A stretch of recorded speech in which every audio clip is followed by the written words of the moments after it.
Jai Hind students, how are you all? I hope you all must be fine and doing great at your home.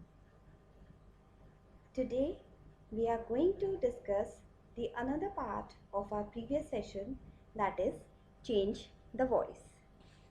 Today we are going to discuss how to change the imperative sentences into passive forms, and also I am going to tell you how modal auxiliaries can be changed into passive forms. I will also discuss with you few examples and will provide you a worksheet to practice at home. So let us begin. Imperative sentences. I know you all knew what are imperative sentences because you have been learning imperative sentences from your junior classes. But still, I want you to have a quick relook on imperative sentences.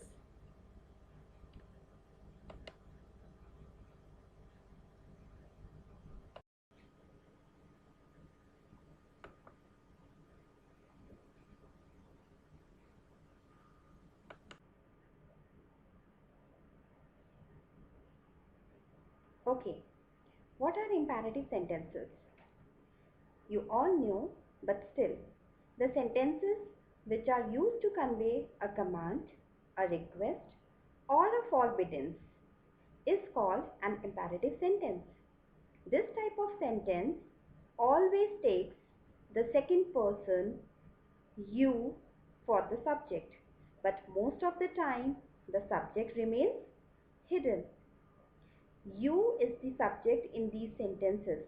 For example, if I say get out, that means I'm talking to you and I want to say that you get out. If I'm saying come in, that means I want to say you come in. So you is the subject which is hidden over here. So these sentences are called imperative sentences. I told you that these sentences convey a command, a request, or a forbiddance. What is a forbiddance? Forbiddance means just to stop somebody and saying no for doing anything. Okay, let us quickly see some examples.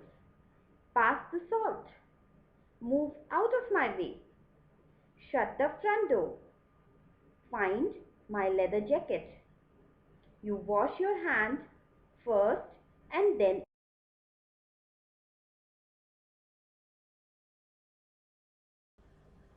Please forgive my meticulousness, but you have spelled it wrong. If you will observe these sentences carefully, you will find that some of these sentences are commands and some of these sentences are requests. You can easily see where we are giving suggestion also, like you wash your hand first and then eat. We are giving advice to someone. Kindly means we are doing a polite request.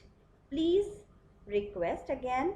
And here if you can see pass the salt, move out of my way, shut the front door and find my leather jacket. These all sentences are giving command to someone. So these kind of sentences which are used to convey a command, a request or a forbiddance is called imperative sentences. I hope what are imperative sentences, it must be clear to all of you.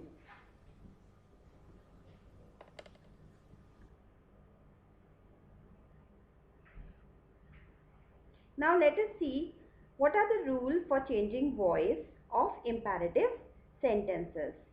And please do not get confused with this command and order here, if you can see on the screen.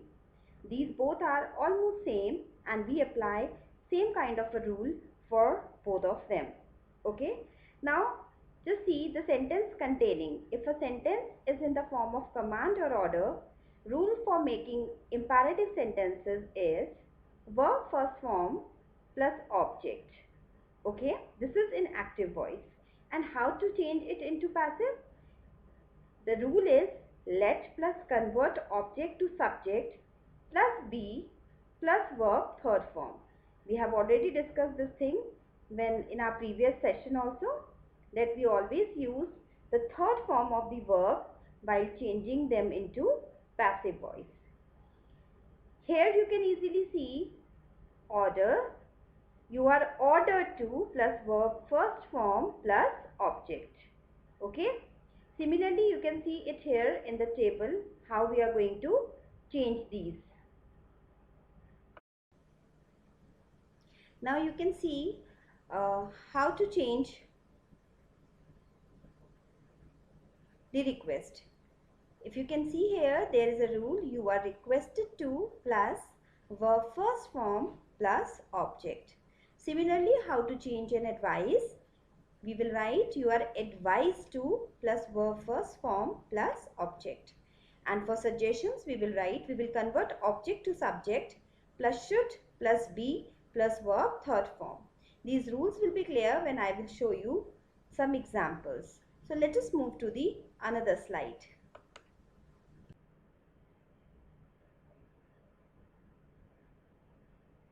Now you can see on the screen some examples for you.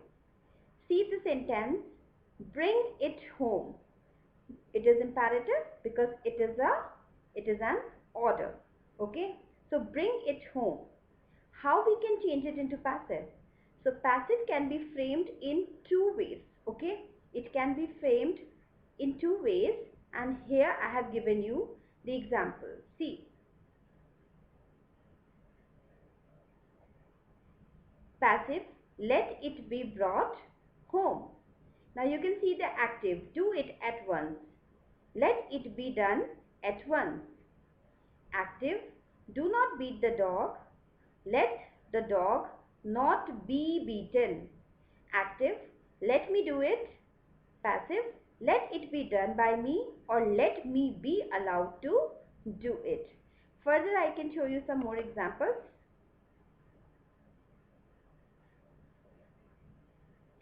Now you can see the two ways of changing active into passive. Please help me. What is it? Of course it is a request. Somebody is doing a request. Okay. Please help me. So how we are going to change it? Let me be helped. The passive may start from let also, or it can start from you are requested also. When we will frame it in the way you are requested, then we will add with infinitive like to help. This to word will be added. Okay, to preposition will be added. Now see, please help me. First form of changing into passive is let me be helped. Another form of converting it into passive is you are requested to help me. So both the forms are correct and acceptable. Do not get confused. If anyways you are having any difficulty in converting passive with the word let, then you can go with the second form. You can see what kind of a sentence it is. If it is an order, or if it is an a request, or if it is a suggestion or an advice. So you can frame your sentence. You can start in that way. Here it is a request because here it is written, please help me. So it is a request. So we have started, you are requested. If it would be an order, then we would have written, you are commanded or you are ordered to help me. Okay. Moving forward to the another example, don't touch it. You can see it is a negative sentence because here not is there, don't touch it. Negative plus order. Negative plus a kind of a warning. Okay, so now see how we are framing it into passive. Let it not be touched.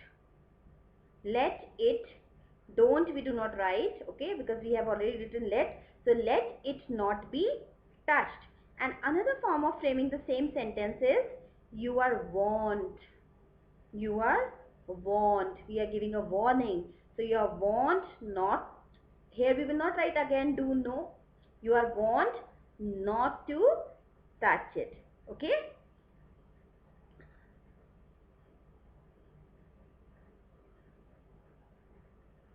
Now how we can change modals auxiliaries in passive form. I hope you all must be aware about models. Models means must, can, should, could, may, might, have to. These all are modal verbs, okay, which shows somebody's capability, ability, permission, request. So these are obligations. So these are modal verbs. How, if a sentence in active contains a modal verb, how, what will be the transformation of that modal verb in passive form? So this is what we are going to discuss in this slide. Please see here on the screen, must. Must changes into must be, and with passive, with every passive we use third form of the verb, okay? So must be plus v3, if you can see here, must be plus v3. Now see the example, I must clean the house. And how it will be transformed in passive form? The house must be cleaned. The third form, we have changed the object. We swap the object and subject. You can see here the house is the object, I is the subject. So we have changed the house must be cleaned. And you know, there is no need to write the house must be cleaned by you. No need to write the subject over here because these are modal auxiliaries and imperative sentences. So no need. Can will change into can be. One thing which I want to make you remember always, students, they do very often this mistake. They change can into could. Okay, they change may into might. It does not occur in active and passive. It happens in direct and indirect narration. We are talking about voice. We are not discussing narration. So in voice, these auxiliary modal verbs, they remain same, but they contain a word, they add a word, we add a word be with them. Okay? So be careful. Now see, can be plus V3. I can clean the house. I can clean the house. How it will be changed? The house can be cleaned by me. There is no requirement for writing by me. I should clean the house. It is a suggestion. The house should be cleaned. I could clean the house. The house could be cleaned. I may clean the house. The house may be cleaned. I might clean the house. The house might be cleaned. I have to clean the house. The house has to be cleaned. Here this have to is coming in the form of a modal auxiliary. It is not present perfect. Okay, do remember this thing. So that is why it's been changed to has to, because it is acting as a modal verb. It's not a present perfect tense here. Okay, so I hope how to change modals in passive form must be clear to you. Now let us move to the another slide.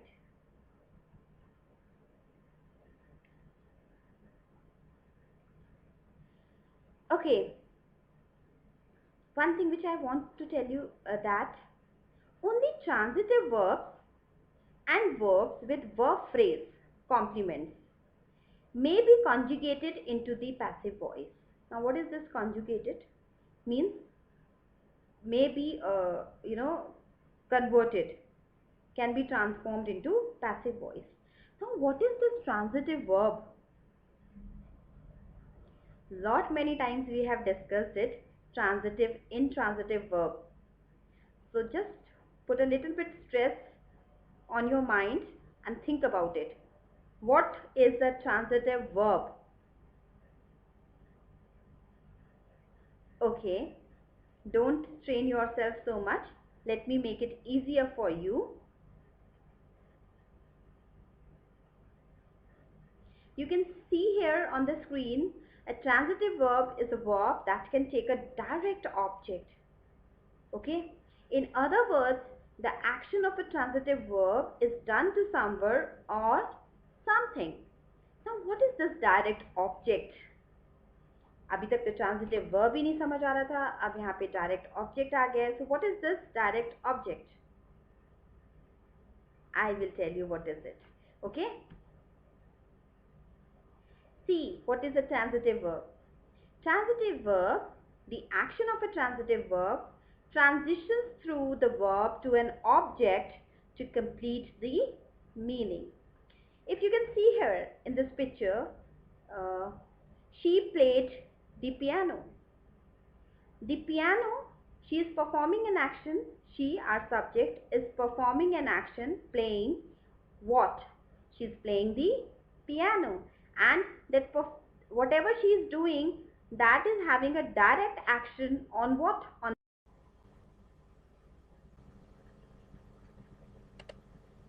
okay, so this piano is our direct object because whatever this she is doing, it is having a direct influence on the object. So that is why the piano is our direct object. Let us see another example.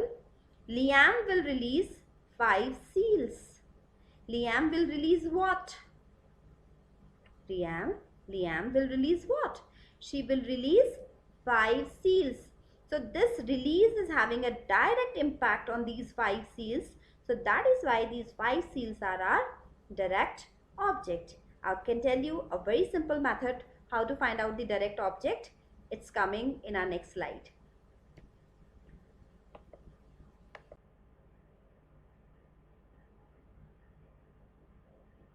Now let us explore how to find out that direct object.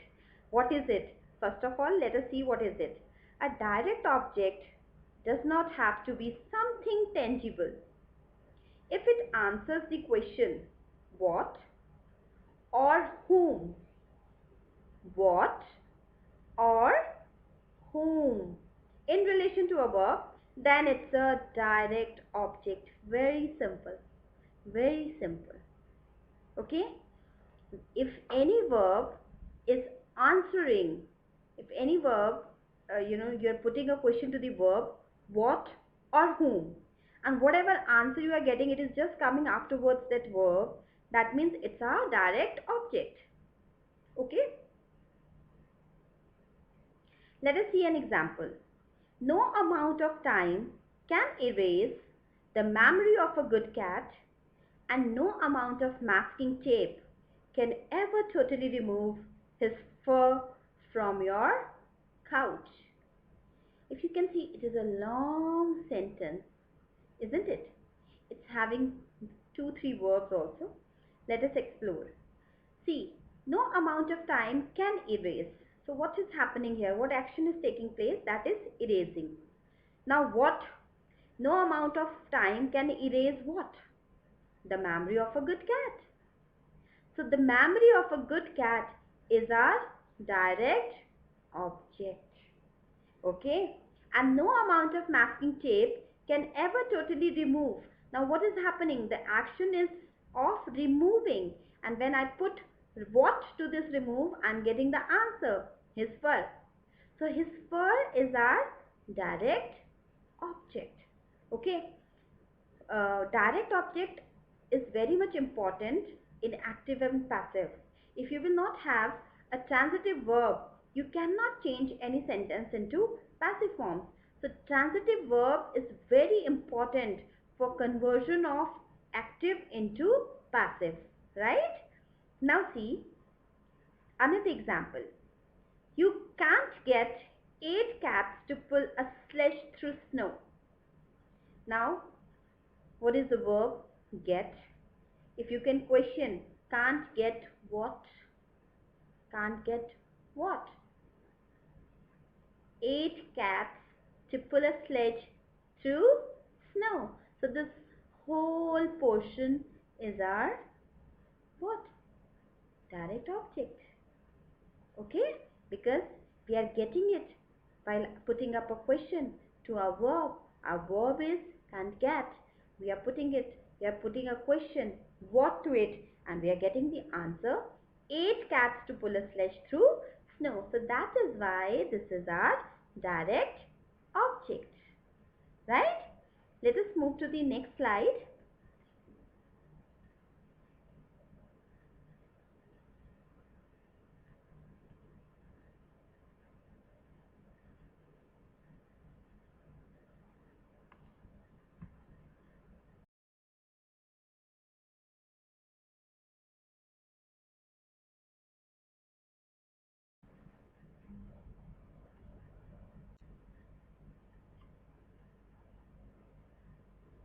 Okay.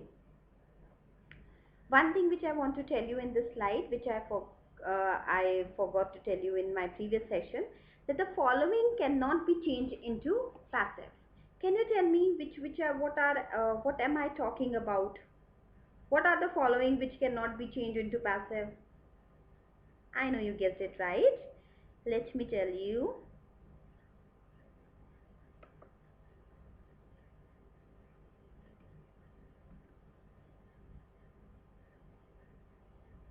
Okay.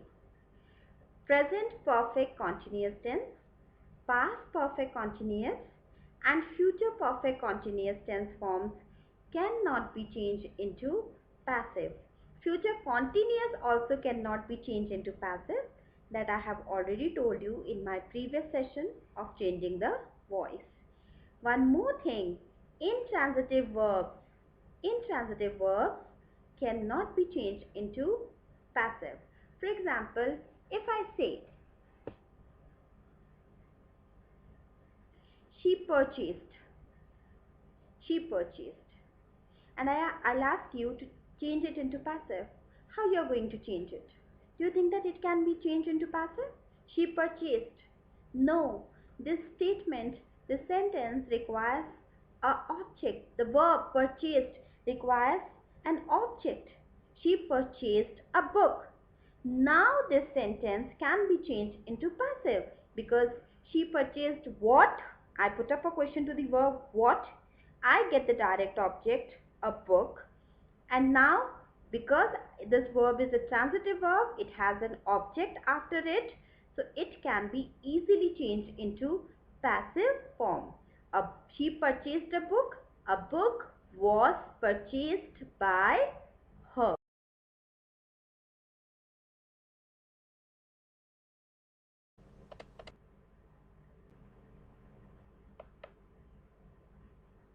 Okay. Now I would like to discuss another thing about passive voice, that you might have seen few sentences where verb contain a preposition along with them. Uh, if a sentence contains a preposition, the preposition is retained. It is very important to note it down because many times students commit mistake here. The preposition is retained and is placed after the past participle in the passive voice. For example, if you can see here in the active form, the sentence is the children laughed at the joker. If you can see here, this at is our preposition. Can you see the cursor here on the screen? The children laughed. Our verb is laughed. And after that, the preposition at is coming just after that.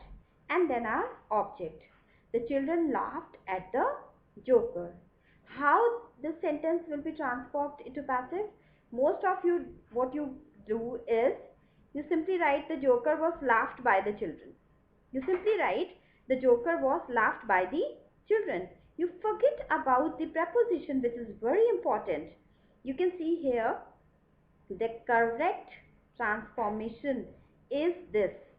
The joker was laughed. The same verb from the active we have copied the third form past participle. The joker was laughed because this preposition was coming just after that, so we need to write this also in our passive form. So what it would be now, the joker was laughed at, the joker was laughed at by the children. So please keep this in your mind, that if any preposition comes just after the verb in our active sentence, then when we change that sentence active into passive, that preposition has to come after the past participle. You can see here in the example, the children laughed at the joker, and the correct passive form is the joker was laughed at by the children. Okay? It is with all the prepositions. Suppose if into would be there after the verb, then into will be copied when we will do the passive, when we will change it into passive. If there would be in, to, into all together, then all these prepositions need to be written while changing conversion of active into passive. So please do take care of this thing. Okay? Okay, so I hope changing conversion of passive forms of imperative sentences must be clear to you. What is a transitive verb? No, intransitive verb, it must be clear to you. And what are the things, how the modal auxiliaries changes when we convert active into passive, it must also be clear to you. So it's all about this session. We'll see you soon in next session. Till then, take very good care of yourself. Have a very nice